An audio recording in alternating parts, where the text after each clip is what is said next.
Hello everybody and welcome. In this video I'm going to show you how to change volume using your speaker EDIFIER D32.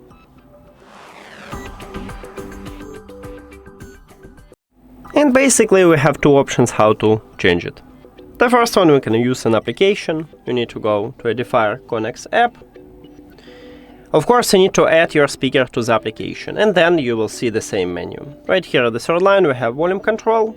Tap at this line, and now you can increase the volume by move this slider to the right or lower it by move it to the left.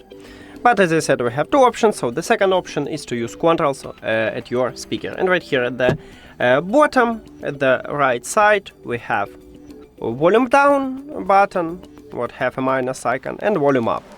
So now, if you press one time at the volume up button, you will increase the volume. And as you can see, it works, but you cannot press and hold, because with press and hold you will play next track, so that's why, only single press. To lower the volume you need to press one time at the volume down button, so again press and not also press and hold, because you will play previous track. And that's it. Thank you for watching this video. If you found it helpful, please consider subscribing to the channel and leave the like on the video. See you later!